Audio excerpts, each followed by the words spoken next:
Shalom bien-aimés dans le Seigneur, nous vous saluons dans le nom précieux et glorieux de notre Seigneur Jésus. Nous sommes dans la joie de pouvoir réellement élever et glorifier le nom de notre Seigneur.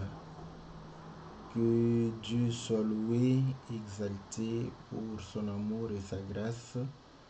Et nous croyons que l'Éternel va pouvoir réellement nous assister pour que nous puissions véritablement élever le nom de notre Seigneur Jésus. Voilà, nous avons quelques petits soucis techniques. Nous attendons à ce que nous puissions avoir le signal pour le direct. Donc, voilà, donc que le Seigneur nous soit favorable, que le Seigneur nous assiste. Voilà, donc nous avons eu quelques soucis. Voilà. Essayons de pouvoir régler cela. Voilà, c'est réglé. Shalom, shalom bien-aimés dans le Seigneur. Nous sommes dans la joie de pouvoir réellement nous retrouver et pouvoir partager la parole du Seigneur. Nous sommes là pour pouvoir réellement communier et élever le nom de notre Seigneur Jésus. Nous sommes là pour pouvoir réellement nous exhorter les uns les autres, nous fortifier, nous consoler. Nous sommes là pour pouvoir réellement glorifier celui qui est créateur du ciel et de la terre, de l'univers visible et invisible, le maître des temps et des circonstances, le Dieu créateur de toutes choses. Voilà pourquoi nous le servons avec joie et nous les servons avec persévérance et ambition. Que Dieu vous soit favorable, que Dieu vous bénisse, que le Seigneur de gloire puisse réellement exaucer le cri de votre cœur. Nous savons que nous avons beaucoup de problèmes, beaucoup de situations, beaucoup de difficultés, mais aucune de ces difficultés, ce problème ne peut véritablement anéantir la fidélité de notre Seigneur. Il est Dieu, il connaît nos besoins, il connaît ce dont nous avons réellement besoin pour que nous soyons en paix dans la joie. Et le Seigneur va pouvoir nous l'accorder afin que son nom soit élevé et glorifié dans la vie de tout un chacun. Cela est la prière que nous adressons à Dieu, et que l'Éternel puisse véritablement vous bénir, que l'Éternel puisse vous accorder selon vos besoins, au-delà même de vos attentes, que le Seigneur puisse réellement être votre soutien et la victoire dans la détresse, dans les persécutions et les tribulations. Que la main de l'Éternel puisse vous assister en toutes choses, en tout temps et en tout lieu, pour la gloire de son nom, dans le nom puissant et glorieux de notre Seigneur Jésus, que nous avons ainsi prié. Shalom bien-aimés, c'est votre émission Louons l'Éternel, une émission qui vous est présentée tous les lundis par votre serviteur, le pasteur Philippe Mukenge. Une émission qui traite des cantiques, une émission qui vous permet de pouvoir comprendre pourquoi nous adorons et louons Dieu et quelles sont réellement les paroles que nous devons adresser à Dieu dans les cantiques, parce que nous croyons que l'Éternel reproche Israël d'être un peuple qui le loue des lèvres, mais dont le cœur est éloigné, et nous savons que le cœur est le siège réellement de la pensée. Le Seigneur dit, là où tu trouves ton trésor, c'est là où se trouve ton cœur. Donc nous comprenons que si les pensées qui sont dans notre cœur sont les pensées des hommes, nous sommes en train de pouvoir réellement être loin de Dieu, parce que les pensées de Dieu sont éloignées des hommes, comme il est dit dans le livre d'Ésaïe, pour dire que tels les cieux sont séparés de vous, telles vos pensées sont éloignées de mes pensées. Voilà, bien-aimés dans le Seigneur, voilà pourquoi nous aimons parler et enseigner au travers les cantiques. Et nous revenons sur les cantiques que nous avions commencé, n'est-ce pas, la fois passée, de notre bien-aimé Fabrice sur le ministère, et il va chanter sur le ministère parlant de la loi de Moïse en Exode chapitre 22, verset 1 jusqu'au verset 4. Donc, et là, nous aussi, nous allons emboîter le pas pour pouvoir parlé, nous avions déjà commencé et aujourd'hui nous allons pouvoir réellement continuer et pouvoir aborder d'autres aspects que nous n'avons pas pu développer la fois passée. Que le Seigneur vous soit très favorable, que le Seigneur vous bénisse. Salutations à tous les bien-aimés, à toutes les sœurs et les frères qui sont fidèles à cette émission. Nous pensons à la sœur Nathalie, à la sœur Sylvie, à la sœur Cathy, à la sœur Bia, nous pensons à la sœur Nathalie, Nadine, nous pensons aussi à la sœur Alice, que le Seigneur vous soit très favorable, à la sœur Ornella, que Dieu vous bénisse. Tous les bien-aimés, salutations au bien-aimé David, au bien-aimé Jean Didier, Gabin, bien-aimé les biens. Donc voilà, tous ceux qui sont fidèles à cette émission, que le Seigneur vous soit favorable, sans oublier tous les frères éparpillés dans le monde et élevant le nom du Seigneur en esprit et en vérité. Que Dieu vous soit favorable, que Dieu vous bénisse. Écoutons les cantiques et nous allons revenir dans notre studio virtuel pour pouvoir réellement suivre ce que nous allons pouvoir dire. Que Dieu vous soit très favorable.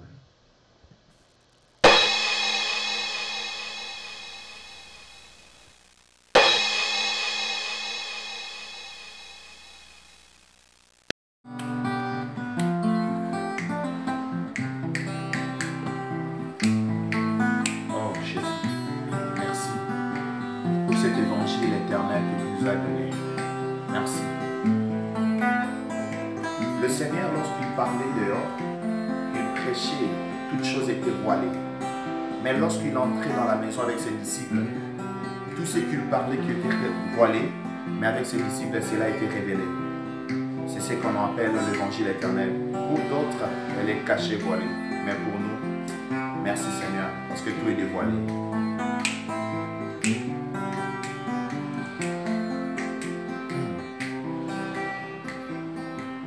J'étais perdu, mes frères, dans les dénominations, dans l'abîme. Mais au troisième jour, la terre fit tirer de l'abîme. Mais au quatrième jour, les soleils pour illuminer cette terre.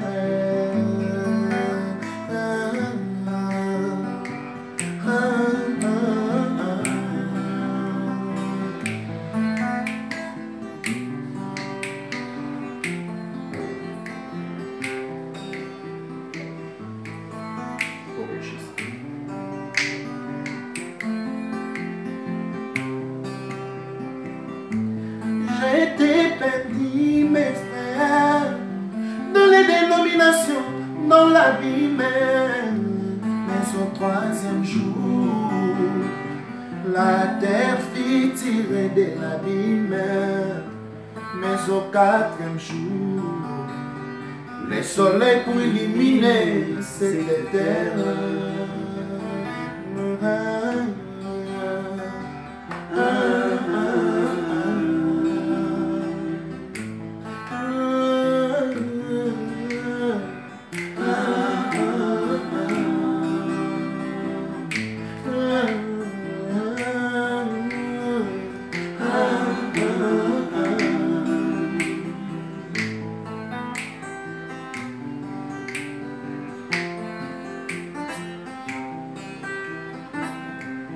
Moïse m'a dit, mes frères, si un homme dérobe un bébé et qu'il est égorgé, il restituera 5 baies sur une âme.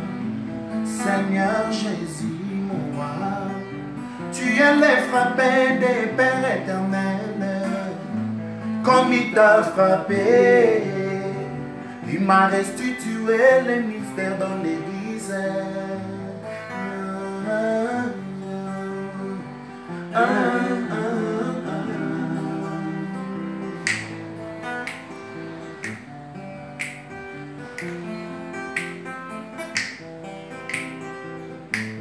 Moïse m'a dit, mes frères, c'est un homme dérobe un bébé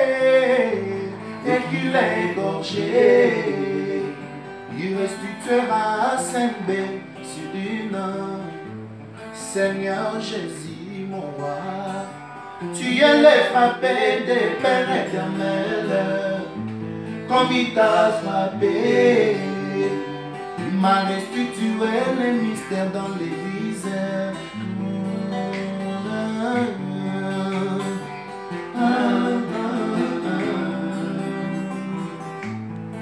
Le seul B qui devait être égorgé, c'était la personne de Jésus-Christ. Comme il a été égorgé, c'est pour cela qu'il nous a restitué les 5 dons ministériels dans l'église. Nous avons le pasteur, le docteur, le prophète, l'apôtre, ainsi que l'évangéliste. Tout cela pour combler le peuple de Dieu. Merci.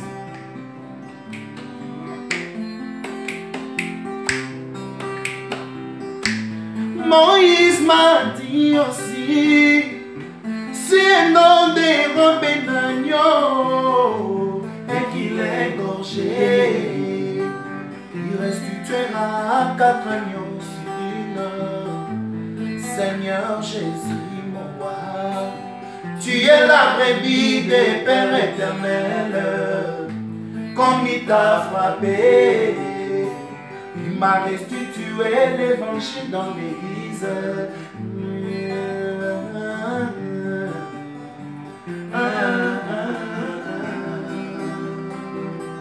Ah, merci Jésus.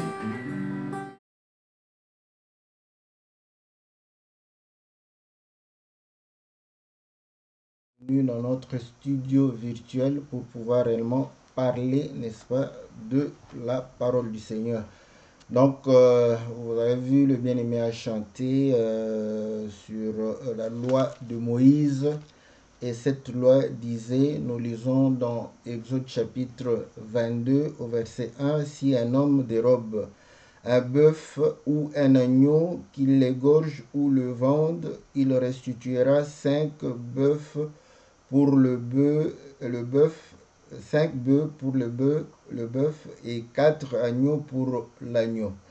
Si le voleur est surpris dérobant avec effraction et qu'il soit frappé et meurt, on ne sera point coupable de meurtre envers lui. Mais si le soleil est levé, on sera coupable de meurtre envers lui et il fera restitution. S'il n'a rien, il sera vendu pour son vol. Et si ce qu'il a dérobé, bœuf, âne ou agneau, se trouve encore vivant entre ses mains, il fera une restitution au double. Voilà ce que le Seigneur a dit, et c'est ce que le frère chante pour démontrer que le Seigneur, c'est lui, le bœuf qui a été enlevé, volé, et nous avions expliqué la fois passée pour dire que le Seigneur parle par des images, parle par des symboles.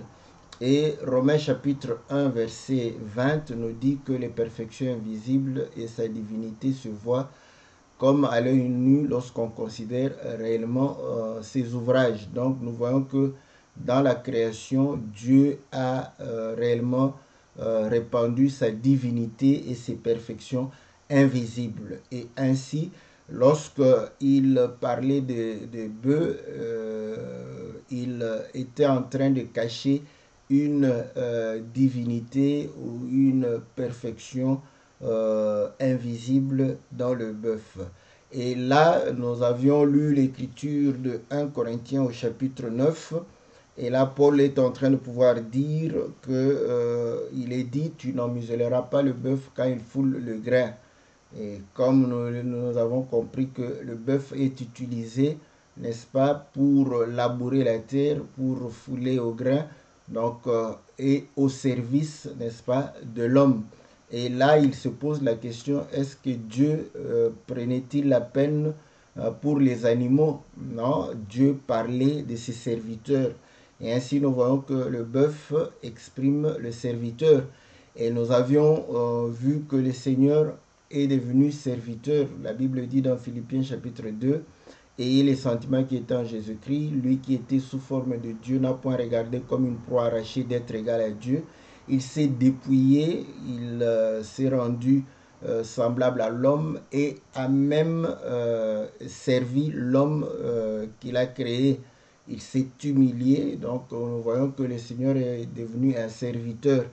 Et nous voyons aussi lorsque les apôtres ont prié, ils ont démontré que le Seigneur a été serviteur et il a été crucifié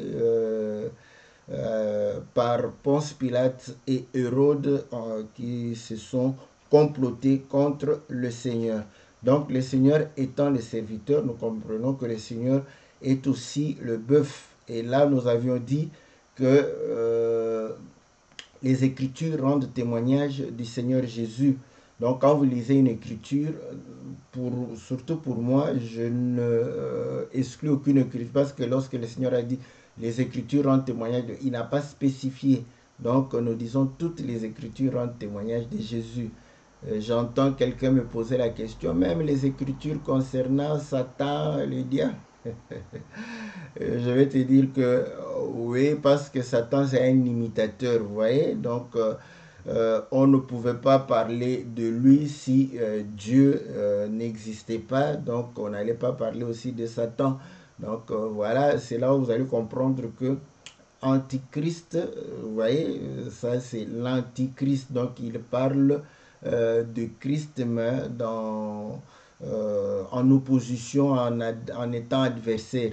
Donc, j'ai toujours aimé cette écriture où Dieu dit, vous avez des dieux qui ont des yeux qui ne voient point. Voilà. Donc, vous voyez comment cette écriture parle de Dieu pour dire que moi, Dieu, j'ai des yeux et je vois. Ils ont la bouche, ils ne parlent pas. Moi, j'ai la bouche, je parle. Ils ont les mains, ils n'agissent point. Moi, j'ai des mains et j'agis. Voilà pourquoi il est écrit, sa main n'est pas courte pour pouvoir agir. Ils ont des pieds, mais ils ne marchent point. Mais moi, Dieu, je marche. Vous voyez? Donc, à ce moment, vous allez comprendre que l'écriture, d'une manière implicite, parle de notre Dieu. Donc, toute écriture va parler du Seigneur d'une manière ou d'une autre. Voilà comment nous, on croit, et c'est comme ça aussi qu'on va prendre en exemple, n'est-ce pas, parfois des choses là où c'est a priori comme une mauvaise chose pour pouvoir tirer, n'est-ce pas, parce que c'est comme récupérer, voilà, récupérer ce qui est à Dieu. Voilà, donc vous allez comprendre que ceci nous a amené à comprendre qu'il s'agit de voleurs, oui, il s'agit de la loi de Moïse, oui, voilà pourquoi on a évoqué l'écriture de Philippe, n'est-ce pas, qui a dit à Nathanaël, voici, nous avons trouvé celui de qui la loi est écrite et dont les prophètes ont parlé. Donc nous comprenons que la loi parle du Seigneur Jésus lui-même, dit, si vous ne croyez pas aux écrits de Moïse, comment croirez-vous à mes paroles? Parce que Moïse a écrit de moi. Voilà, donc nous comprenons que dans le rouleau du livre, il est question de notre Seigneur Jésus. Donc ceci était réellement dans le rouleau et lorsque nous lisons, nous devons chercher le Seigneur. Voilà pourquoi nous avions dit, ok, il y a des éléments plus faciles à pouvoir comprendre a priori parce que comme on le dit toujours, devant un mystère, il y a toujours des portes, voilà, des clés, des portes où il faut ouvrir et chacun peut trouver la porte là où le Seigneur est en train de pouvoir l'inspirer. Mais comme nous disons pédagogiquement, nous disons ceci, nous allons, même à l'école on m'a appris cela, de pouvoir commencer par les choses simples pour pouvoir aller, n'est-ce pas, vers les choses compliquées. Donc, ce qui paraît plus évident, nous commençons par là. Voilà pourquoi nous voyons des écritures qui mettent en évidence que le Seigneur est un serviteur. Nous prenons, voilà, le caractère du bœuf pour pouvoir montrer que le Seigneur était au service de l'homme, pour pouvoir ramener l'homme, n'est-ce pas, à la communion avec Dieu. Et nous comprenons que la Bible dit, car Dieu a tant aimé le monde qu'il a donné son Fils. Donc ce Fils nous a été donné. Un enfant nous a aidé, le Fils nous est donné. Donc quand on nous donne il nous appartient. Il est à nous maintenant. Voilà, ça c'est le langage qui démontre que oui, il est à notre service, il est à nous, il est devenu notre propriété. Voilà.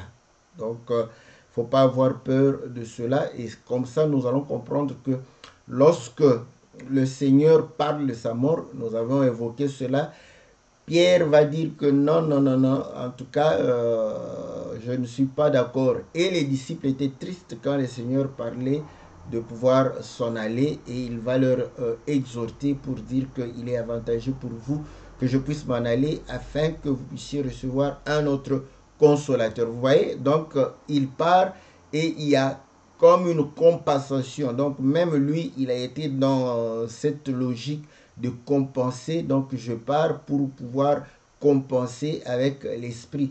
Et nous voyons que quand l'esprit a été donné, c'est là où l'esprit donne réellement aussi des dons. Excusez-moi, je n'ai pas d'autre formule.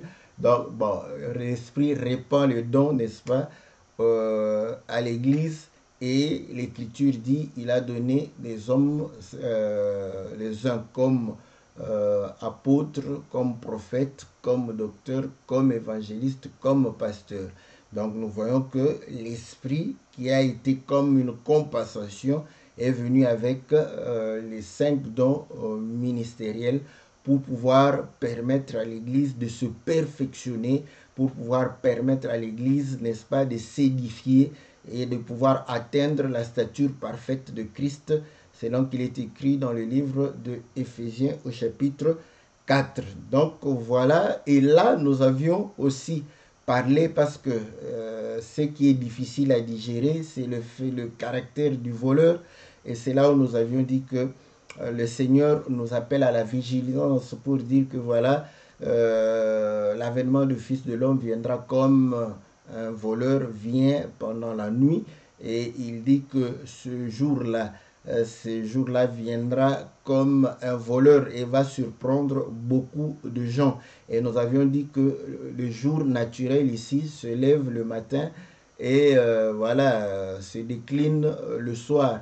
Donc, on ne sera pas surpris d'être un lundi et de se retrouver mercredi. Il n'y en aura pas. Donc, de telles surprises, il n'y en aura pas. Donc, nous disons, le jour, c'est le Seigneur, parce qu'au commencement, Dieu appela jour, lumière, et le Seigneur s'identifie comme étant la lumière du monde. Donc, nous comprenons que le Seigneur va venir. Voilà pourquoi dans Apocalypse chapitre 3, là, il lui-même dit que je viendrai comme un voleur. Donc, il n'a pas honte de pouvoir réellement s'illustrer ou s'identifier, n'est-ce pas, à un voleur.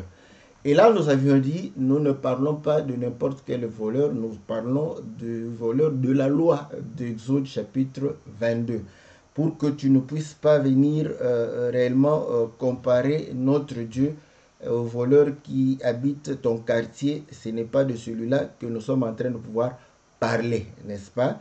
Nous sommes en train de parler de la loi de notre Dieu et comment le Seigneur est en train de pouvoir accomplir cela. Voilà ce qui a été dit, n'est-ce pas, la fois passée. Et comme vous le savez, l'Écriture est en train de pouvoir dire que nous avons deux situations où l'animal est égorgé, et l'animal étant égorgé, nous comprenons que le Seigneur fut immolé, n'est-ce pas, comme un agneau à la croix de Golgotha, où il a été réellement sacrifié, n'est-ce pas, pour nos péchés, pour que nous puissions recevoir la vie.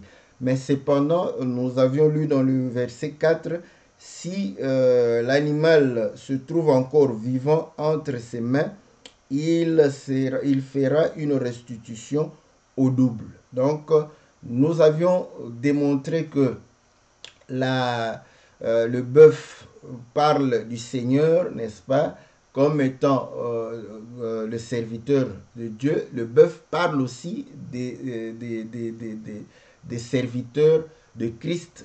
Paul, lorsqu'il parlait, il a pris l'écriture et il s'est appliqué cette écriture comme étant serviteur de Dieu, serviteur de Christ, et Dieu prenait de la peine pour ses serviteurs.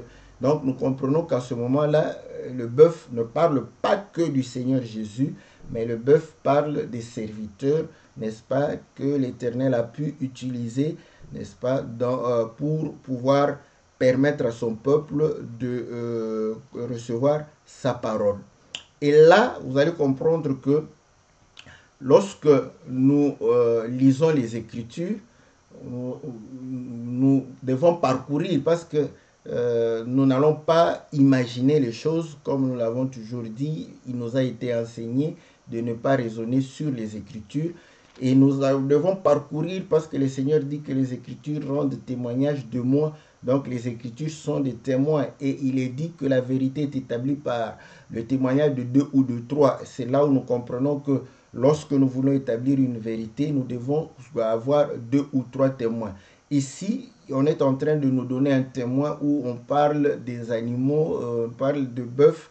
Et nous avons déjà eu des témoins pour nous montrer l'aspect spirituel, la portée, n'est-ce pas, spirituelle de ces choses. Et nous avons compris que les serviteurs de Dieu sont des bœufs. Voilà. Maintenant, en parcourant, n'est-ce pas, les témoins, nous allons dans le livre de 2 Rois au chapitre 2. Vous allez comprendre que là, il s'agit maintenant de l'histoire de Élie et Élisée. Voilà. Et là, lorsque nous lisons, vous allez comprendre que Élisée était en train de pouvoir s'attacher à Élie, sachant que Élie sera enlevé. Or, nous avions démontré déjà que enlever veut dire dérober, prendre. Voilà, donc prends-le comme tu suis les informations, un enfant était enlevé. Voilà. Voilà pourquoi vous allez comprendre que même l'enlèvement de l'Église sera... Voilà, le Seigneur n'utilise pas les termes parfois de manière anodine, hein, parce que quand il dit qu'il viendra comme un voleur, bon, il va venir prendre son Église, nous allons disparaître de la terre, donc nous serons enlevés. Donc ceux qui vont rester ne sauront pas où nous sommes allés. Donc pour eux, on s'est porté disparu, on a été enlevé. Peut-être qu'on ne sait jamais, ça je ne fais pas. Peut-être qu'il y aura des communiqués, non, voilà, il y a notre voisin, on ne le voit plus, tout ça. Donc, vous voyez, pour eux, ils ont été, parce qu'aujourd'hui, quand il y a des disparitions, on suppose que l'homme a été enlevé, la femme a été enlevée, l'enfant a été enlevé. Donc, vous allez voir que la police est en train de pouvoir chercher parce que c'est ce terme-là, enlevé, c'est ça. Donc, Élie sera enlevé. Nous lisons les Écritures au verset 2 Rois chapitre 2, au verset 8. Alors Élie prit son manteau et le roula et en frappa les eaux qui se partagèrent çà et là. Ils passèrent tous deux à sec. Lorsqu'ils eurent passé, Élie dit à Élisée, demande ce que tu veux que je fasse pour toi avant que je sois enlevé d'avec toi. Élisée répondit, qu'il y ait sur moi, je te prie, une double portion de ton esprit. Élie dit, tu demandes une chose difficile, mais si tu me vois pendant que je serai enlevé d'avec toi, cela t'arrivera ainsi, sinon cela n'arrivera pas. Voilà, vous voyez? Or, vous allez comprendre que Élie n'est pas mort. Nous comprenons que c'est un bœuf, un serviteur, n'est-ce pas, qui est enlevé, qui est dérobé, mais qui est vivant. Voilà. Donc, et ici, vous allez comprendre que quand nous continuons, on dit, comme il continuait à marcher en parlant, voici un char de feu et des chevaux de feu les séparèrent l'un de l'autre et Élie monta au ciel dans un tourbillon. Voilà. Il fut enlevé par le char de feu et nous savons que le Seigneur a conduit le peuple d'Israël dans une colonne de nuée et dans une colonne de feu. Donc, il était dans la colonne de feu, il était dans la colonne de nuée. Et comme il est le Dieu des temps et des circonstances, vous voyez, quand il fait nuit, il prend la forme de colonne de feu. Et quand il fait jour, il prend la forme de colonne de nuée. Ceci pourquoi? Parce que pendant le jour, le soleil est en train, ils étaient dans le désert. Vous allez comprendre que le soleil est en train de pouvoir frapper et le Seigneur est une protection. Matthieu chapitre 13 nous dit que la sémence qui est tombée le long des pieds, dans les pierres, cette sémence pousse rapidement, mais quand le soleil arrive, la sémence va sécher. Et là, on prend le soleil comme étant des tribulations, parce que la chaleur, n'est-ce pas, vient pouvoir réellement frapper, brûler, n'est-ce pas? Et on dit que c'est quelqu'un qui a reçu la parole, mais cette parole n'a pas été enracinée en lui. Et quand les tribulations viennent, les persécutions, il abandonne la foi. Donc vous comprenez que le Seigneur est comme une colonne de nuée pour nous protéger, pour nous garder, afin que la chaleur, n'est-ce pas, du jour ne puisse pas nous anéantir, afin que réellement la tribulation, les persécutions ne puissent point réellement ébranler notre foi, mais que nous puissions demeurer. Voilà, il est une protection pour nous, pour atténuer, n'est-ce pas, la chaleur, pour atténuer, n'est-ce pas, les rayons solaires, pour atténuer la colère du soleil, n'est-ce pas, sur nous. Donc, vous allez comprendre que le Seigneur est une colonne de nuée et c'est une protection pour le peuple. Et cette colonne de nuée est le symbole du Saint-Esprit. Et c'est là où vous allez comprendre que le Saint-Esprit en nous nous protège, n'est-ce pas, contre réellement les manigances de l'ennemi. Et il prend la forme de colonne de feu pour pouvoir éclairer, n'est-ce pas, le peuple.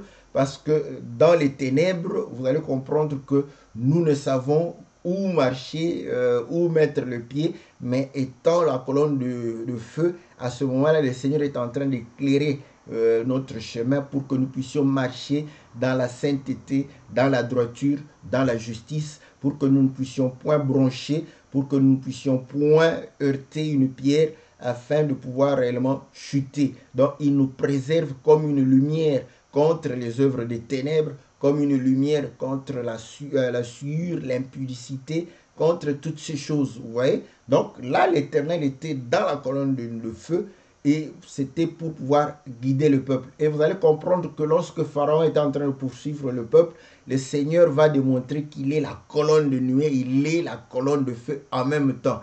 La Bible dit qu'il va aller derrière le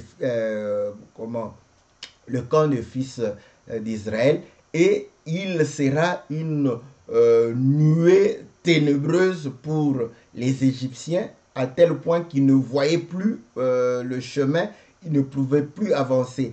Mais du côté d'Israël, c'était, n'est-ce pas, la colonne de feu qui éclairait pour que le peuple puisse avancer. Voilà. Donc, vous allez comprendre que tout cela, c'est toujours l'Éternel. Donc, vous voyez ici, on trouve que c'est le feu, char de feu, qui vient enlever. Mais ici, vous voyez, lorsque Élisée, on lui demande ce qu'il veut, il dit double portion d'Élie. Voilà. Or, la loi, qu'est-ce que disait la loi? La loi disait que lorsque le bœuf est vivant, Élie est monté au ciel. J'aime ces choses, hein? Voilà. Donc, ici, Élie est monté au ciel étant vivant.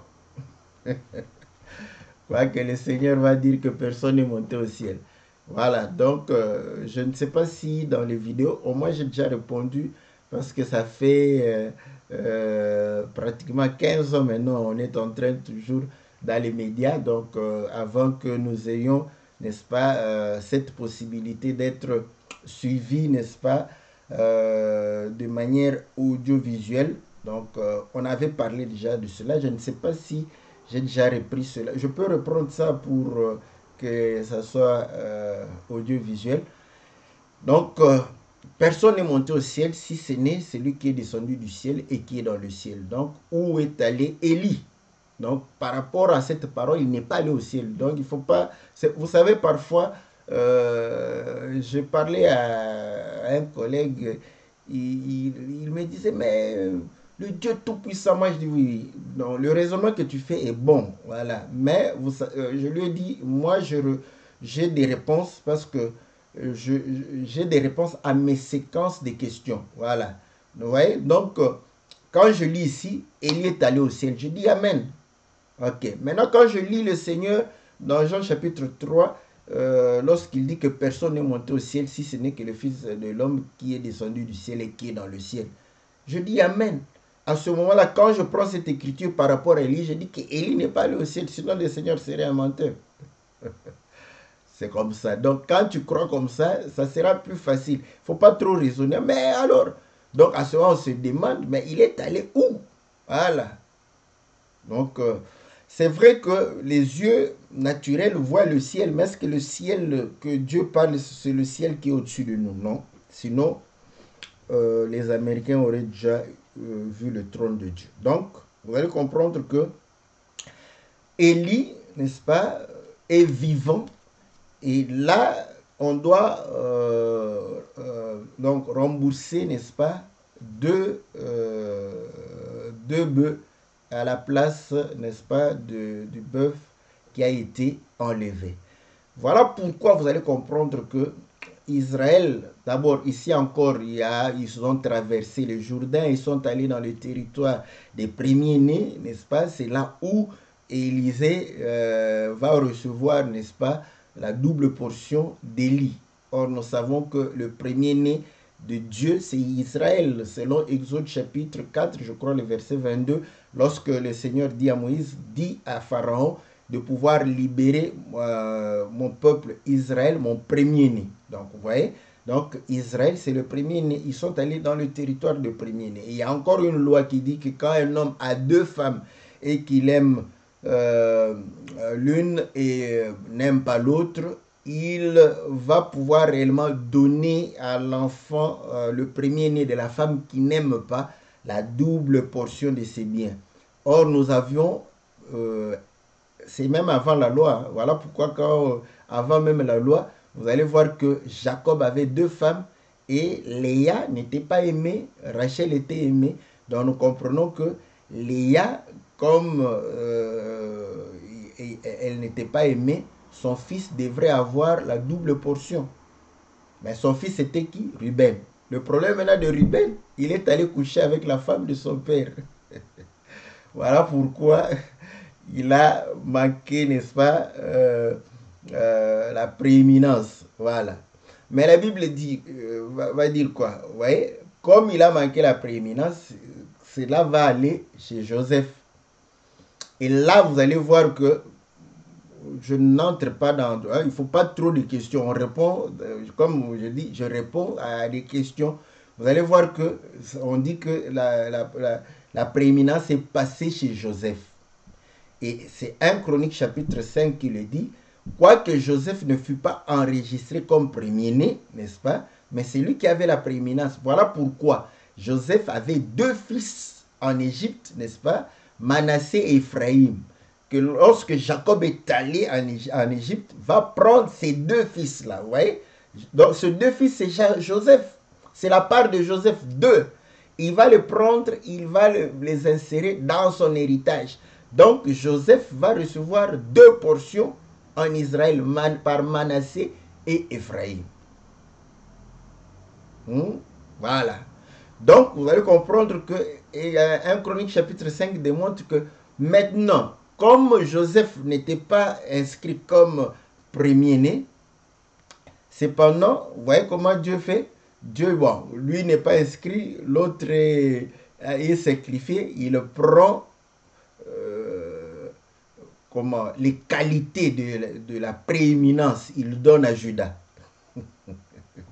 Voilà pourquoi Judas était la tête, était le roi en Israël. Voilà. Donc, vous allez comprendre que, et là, Manassé, qui est le premier-né, n'est-ce pas, de Joseph, va encore expliquer la double portion. Parce que lorsqu'ils vont, n'est-ce pas, aller, Manassé, parce qu'il était premier-né, aura une demi-tribu, aura l'héritage avec Gad et Ruben qui sont les premiers-nés. Donc, plus Manassé, premier-né.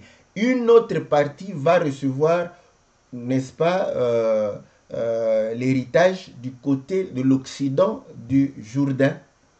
Donc, Manassé sera en deux portions. Va avoir l'héritage avec Ruben et Gad et avec, n'est-ce pas, le reste d'Israël.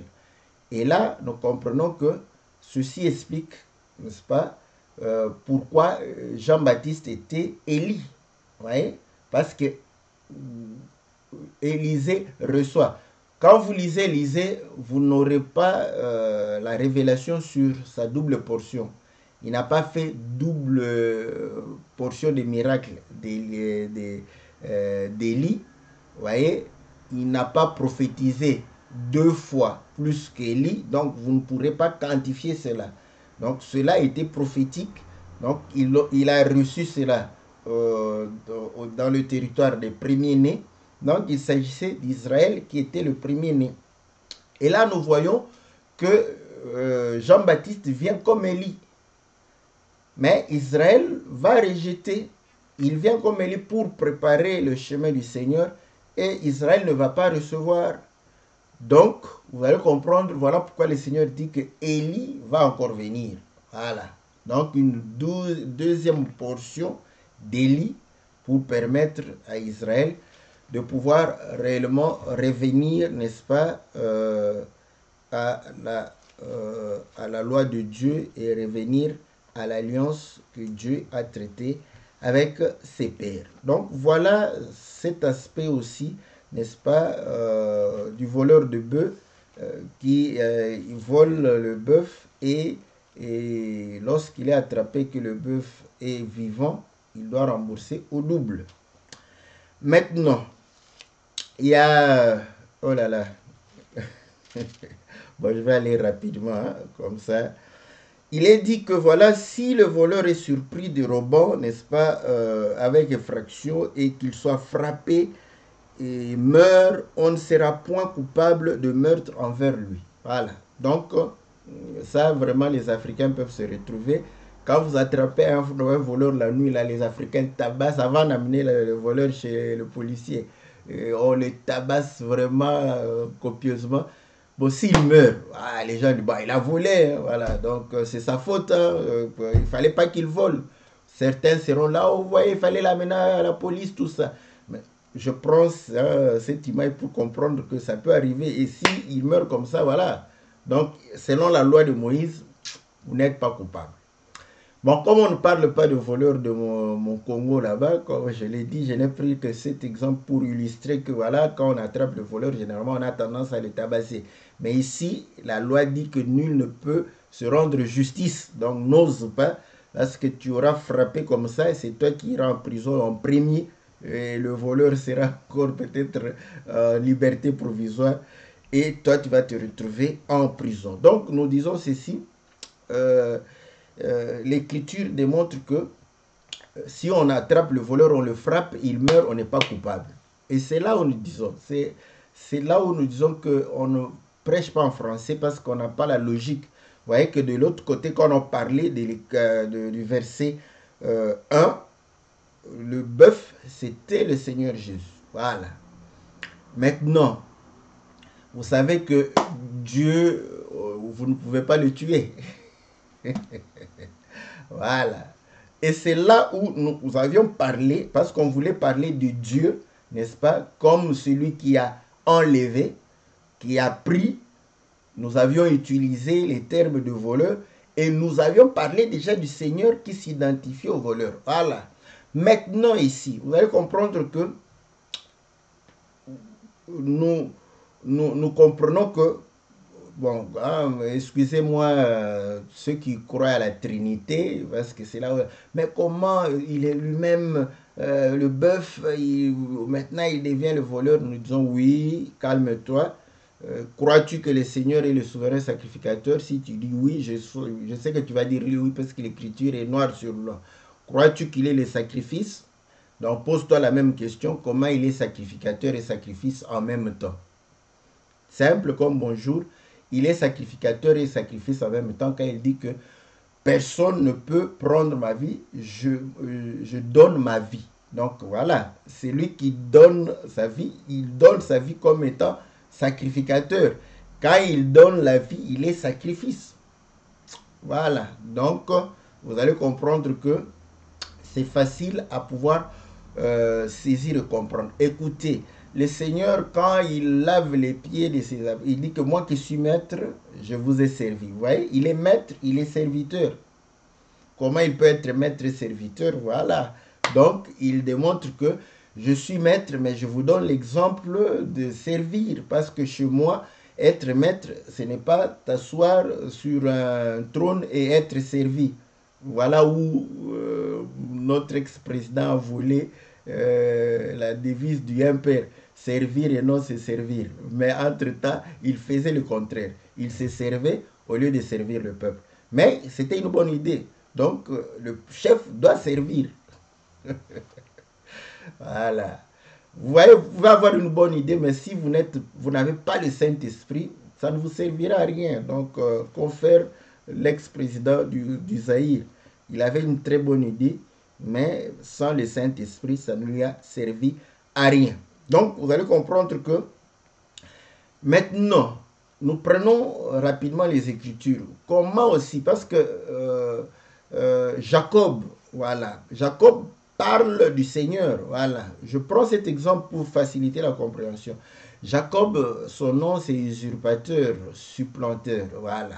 Il a usurpé, n'est-ce pas, le droit de naissance de son frère. Ok, on peut utiliser aussi des termes forts, il a volé, ok, il n'y a pas de souci. Mais Jacob parle aussi du Seigneur Jésus.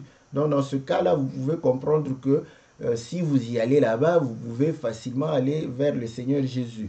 Écoutez maintenant, dans le livre de Marc, je crois, lorsque le Seigneur va pouvoir réellement rencontrer une personne, je crois que c'était une femme, Marc chapitre 2 au verset 5. Voilà, lisons rapidement l'écriture. Voilà, Marc chapitre 2 au verset 5. Jésus, voyant leur foi, dit au paralytique, mon enfant, oui, c'était un homme, tes péchés sont pardonnés. Il y avait là quelques pharisiens scribes qui étaient assis et qui se disaient au-dedans d'eux, comment cet homme parle-t-il ainsi, il blasphème, qui peut pardonner les péchés si ce n'est Dieu seul. Voilà. Vous voyez? Donc ici, vous allez voir que le Seigneur est en train de pouvoir dire, tes péchés te sont pardonnés. Directement, ils ont dit non, non, non, non, cet homme prend la place de Dieu. Il est en train d'usurper la place de Dieu. Qui peut pardonner les péchés si ce n'est que Dieu? Mais, or, Israël péchait. Comme Israël péchait, mais Dieu, comment Dieu faisait pour pouvoir les agréer devant sa face? C'était au travers des sacrifices. Il a établi le service lévitique. Vous voyez? Donc, quand quelqu'un pêche, il prend un sacrifice, il amène et le sacrificateur sacrifie pour lui afin de pouvoir réellement couvrir ses péchés pour que Dieu ne considère pas ses iniquités. Bon, permettez-moi de pouvoir dire, n'est-ce pas? Voilà, parce que c'était le symbole du pardon des péchés. Voilà. Donc, Dieu pardonnait ces péchés. Parce qu'eux sentaient qu'ils étaient pardonnés. Hein, je m'excuse. Nous, aujourd'hui, peut-être, nous avons beaucoup d'orgueil, hein, parce qu'aujourd'hui, on a plus de facilité. On parle des anciens comme ici, mais ces anciens-là, il faut les respecter. Parce que dans leurs conditions, peut-être qu'on aurait fait autrement. Donc, vous allez comprendre que c'était pour l'expiation, pour le pardon de leurs péchés. Voilà. Donc, le service lévitique était pour le pardon des péchés. Donc, lui, il n'était pas lévite. Hein. Voilà. Donc, vous allez comprendre que à ce moment-là, c'était comme usurper, n'est-ce pas? Voilà. Le service. Or, le bœuf, vous voyez, le bœuf parle du serviteur et du service aussi. Je n'ai pas le temps de pouvoir assez développer sur ça. Voilà pourquoi vous allez voir, on mettait sur le bœuf le joug. Or, le joug montre que tu es au service d'eux, dans la servitude. Servitude, c'est aussi une forme de service. Voilà pourquoi vous allez comprendre que certains d'entre nous qui prêchent le combat, lorsque vous servez votre famille, ils vous disent, ah, vous êtes dans la servitude. Ouais? Donc, le fait de servir la famille, donc vous êtes dans la servitude. Donc la servitude parle du service aussi, même si c'est forcé, même si c'est l'esclavagisme, n'est-ce pas? Mais vous allez comprendre que la racine du service est là. Donc le bœuf peut être considéré comme le service Et le Seigneur, quand il dit cela, il blasphème. Il prend ce qui n'est pas à lui, ce qui n'est pas autorisé pour l'homme. Non seulement là, vous allez comprendre que dans Jean chapitre 10, lorsqu'il leur dira, mais pour quelle bonne œuvre vous voulez me lapider? Non, non, non, non. Pour les autres, bon, tu fais très bien. Mais nous te lapidons parce que toi qui es un homme, tu te fais Dieu. Tu es en train d'usurper la place de Dieu. Tu es en train, en d'autres termes, voler la place de Dieu. Voler, n'est-ce pas? Voilà, les attributs de Dieu. Donc, vous allez comprendre que c'est à cause de cela qu'ils l'ont frappé. Voilà. Parce que pourquoi vous voulez... Pilate a voulu les libérer. Hein? Pilate a voulu les libérer. Jean chapitre 19. Ils ont dit non, non, non, non, non, non, non. Ne les libère pas. Nous avons une loi. Nous avons une loi parce que lui, il est réellement un homme. Il blasphème. Il s'est fait Dieu. Il vole, n'est-ce pas, les attributs de Dieu. Il vole, n'est-ce pas, le service même des Lévites. Donc, nous devons le frapper, le tuer. Donc, on l'a tué.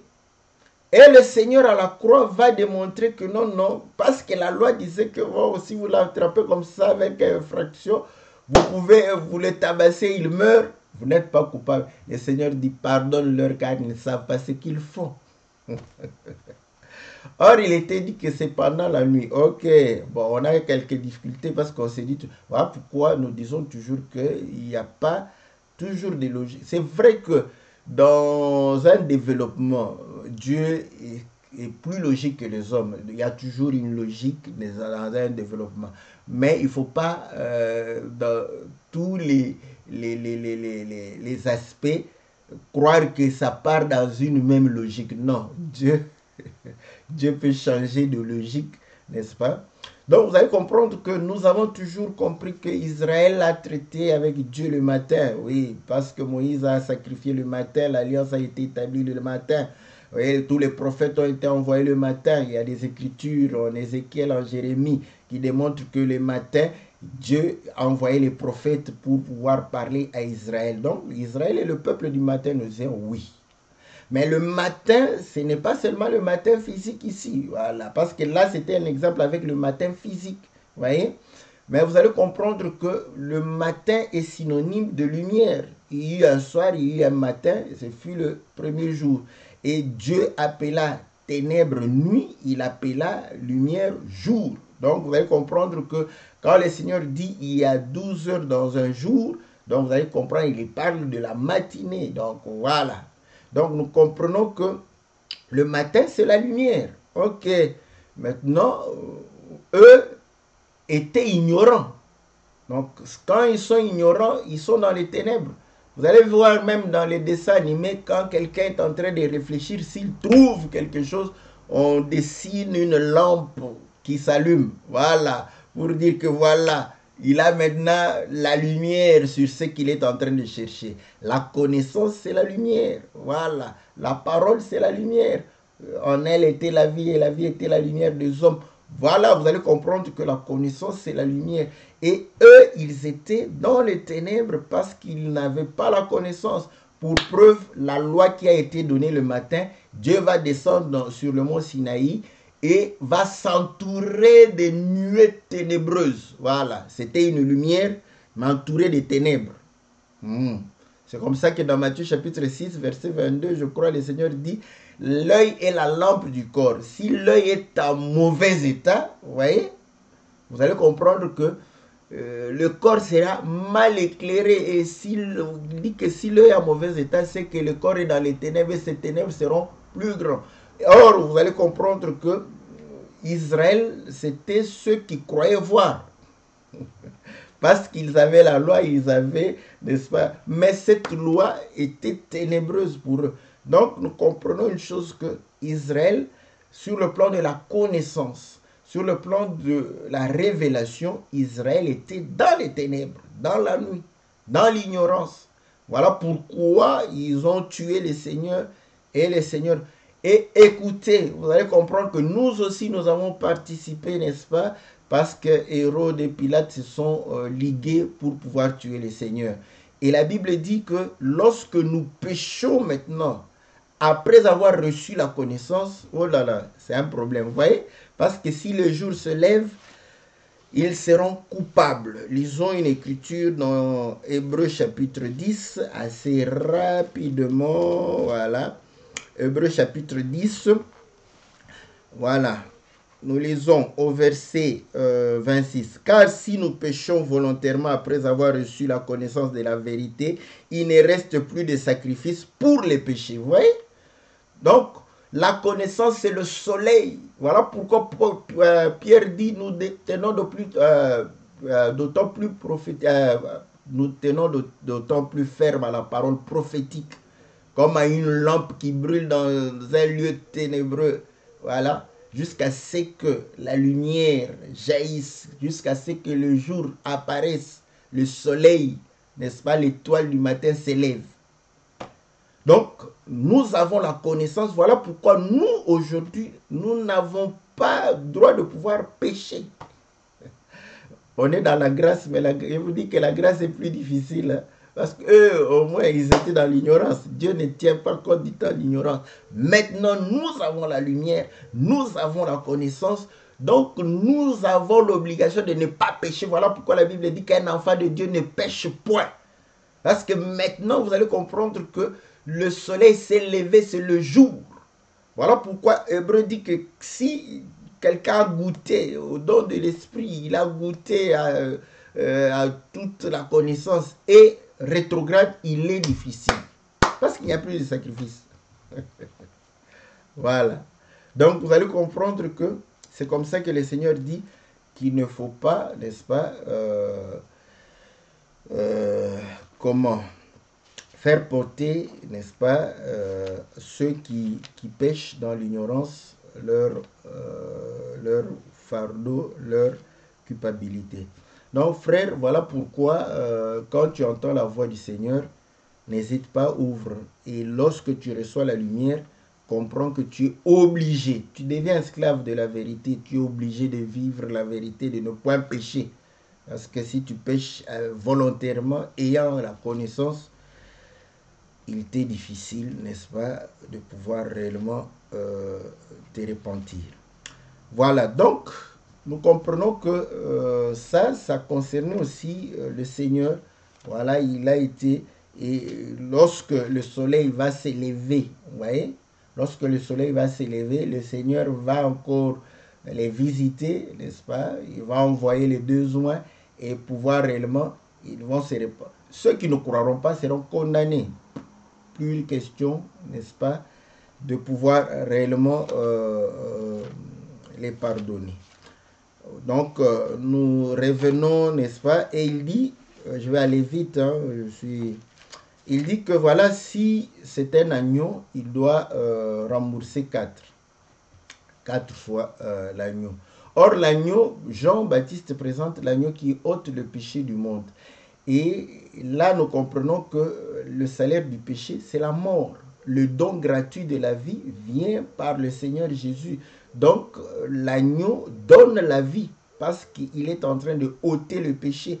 Et là, nous comprenons que l'agneau est le symbole de la vie.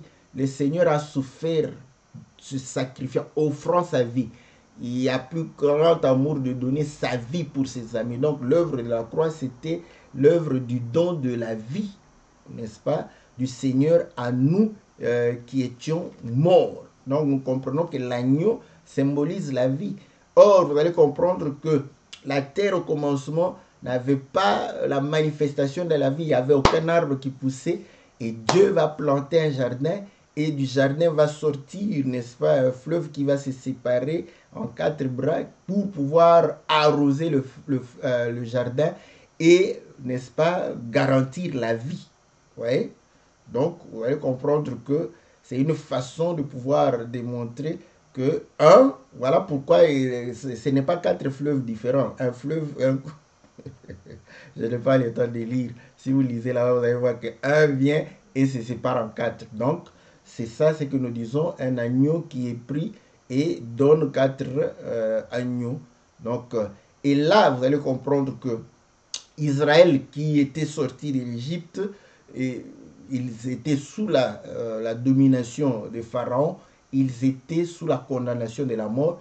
Ils sortent de ce jour de mort. Voilà pourquoi j'aime toujours, quand ils sont allés, ils n'avaient plus d'eau. Ils ont dit, ah, on avait des sépulcres en Égypte. Donc, ils préféraient mourir en Égypte, n'est-ce pas, comme un lieu de séjour de mort. Donc, vous allez comprendre que Israël, qui était la vie, n'est-ce pas, qui est sorti, Dieu lui a donné la vie.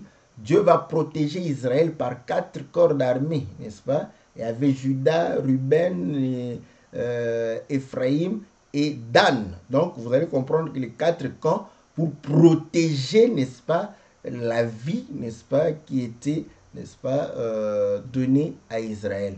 Et nous avons aussi, n'est-ce pas, encore cette forme aussi, le Seigneur, le trône, n'est-ce pas, est entouré de 4 êtres vivants.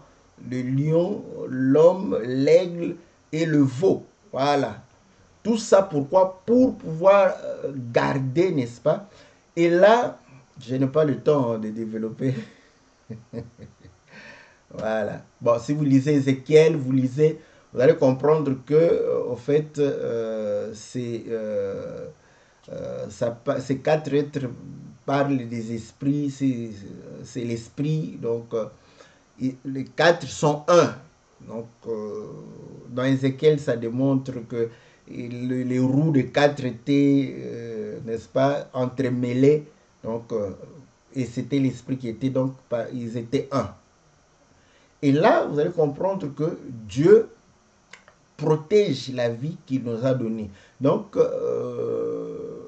voilà pourquoi, pour faire même le mal, dans Apocalypse chapitre 7, vous allez voir qu'il va demander aux anges qui étaient dans les 4 coins, je crois cardinaux, 4 coins où les vents viennent. Donc, c'est là où peuvent venir les dangers. 4, vous voyez? Voilà pourquoi les 4 êtres nous protègent. Le lion ne recule devant rien. Il manifeste la puissance, la force, la foi. Parce que quand on a la foi, on a peur de rien. Voilà pourquoi le Seigneur dit, si vous avez la foi, vous allez déplacer les montagnes. Si vous avez la foi, n'est-ce pas, vous n'aurez peur de rien. Rien n'est impossible à celui qui croit. Donc le lion, n'est-ce pas, nous donne la foi. Et le Seigneur nous donne la foi dans des situations où réellement un homme normal pouvait avoir peur. Mais il nous donne la foi de pouvoir agir et de pouvoir nous en sortir. Et l'homme, c'est la sagesse, l'intelligence, n'est-ce pas?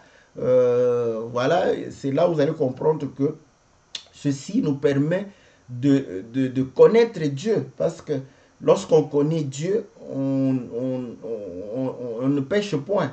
Celui qui a connu le Seigneur ne pêche point. Celui qui pêche ne l'a point connu. Et c'est par la connaissance, voilà. Donc vous allez comprendre que la sagesse amène la crainte. Voilà pourquoi on dit que la crainte est le commencement de la sagesse. Donc, étant l'homme, nous avons la sagesse et nous nous purifions, n'est-ce pas? C'est pour pouvoir nous éloigner du péché, de toutes ces choses, afin de pouvoir garder, n'est-ce pas, la vie, n'est-ce pas, du Seigneur pure. L'aigle voit de loin, l'homme prudent voit le mal de loin, vous voyez? Et c'est ça même l'esprit de la prophétie. Et c'est là où vous allez comprendre qu'on mettait, n'est-ce pas, les sentinelles sur les tours pour voir le mal qui venait de loin. Vous voyez, pour informer déjà le peuple. Donc vous allez comprendre que Dieu nous donne cette sagesse, cette intelligence, cet esprit de voir le mal de loin, de discerner, n'est-ce pas, les choses afin de pouvoir réellement éviter, nous éloigner du mal. C'est comme ça que le Seigneur nous préserve. Vous voyez? Le veau, c'est le sacrifice. Voilà. Et Dieu nous donne cette capacité de pouvoir servir, se sacrifier, n'est-ce pas? Renoncer à soi-même. Et vous allez comprendre que c'est comme ça que nous aurons la facilité de pouvoir servir le Seigneur. Parce que si vous n'avez pas cet esprit, vous n'allez pas vous sacrifier parce que la chair n'aime pas les choses de Dieu. Donc, c'est parce que nous avons en nous l'esprit du sacrifice que, voilà, nous aimons Dieu par cet esprit. Sinon, tu aimerais la chair plus que toute autre chose. Ouf. Voilà. Maintenant, nous vous envoyons chez les docteurs, les prophètes, pour qu'ils vous développent toutes ces choses, qu'ils vous montrent qu'il fasse la connexion entre le jardin d'Éden, la marche d'Israël, les camps, que Judas représente quoi, Ruben, Dan, Ephraïm, donc les quatre êtres vivants, n'est-ce pas? Vous avez l'homme, vous avez le lion, vous avez... Bon, ils vont vous préciser, ils vont vous dire qui est à droite, qui est à gauche, qui était devant, qui était derrière. C'est bien de connaître ces choses.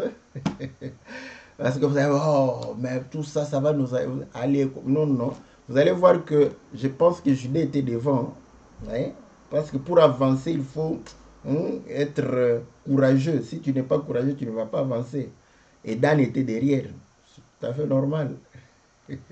Derrière, vous allez comprendre que derrière, vous croyez que... parce que c'est un serpent, n'est-ce pas? Quelqu'un d'humilié, tout ça. Donc, vous allez croire que c'est plus facile d'attaquer par... vous voyez, l'ennemi attaque par derrière, mais il va se faire mordre. Vous voyez? Donc, tout est utile.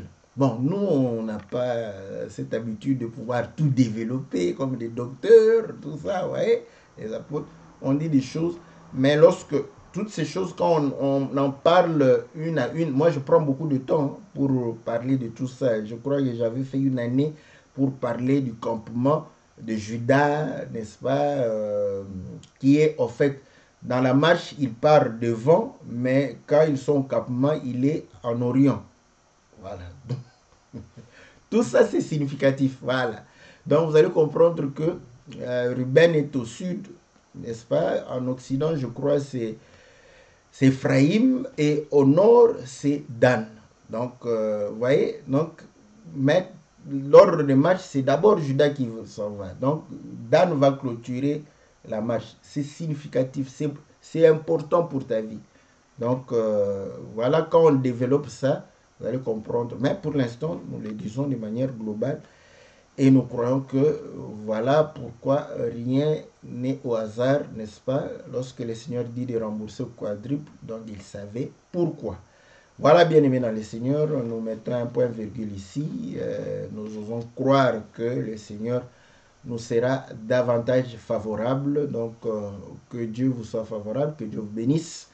Et que Dieu vous accorde réellement toutes ces bénédictions dans le nom puissant. Soyez protégés, soyez réellement assis au trône de Dieu, entourés des quatre êtres vivants pour pouvoir réellement faire échec aux attaques de l'ennemi.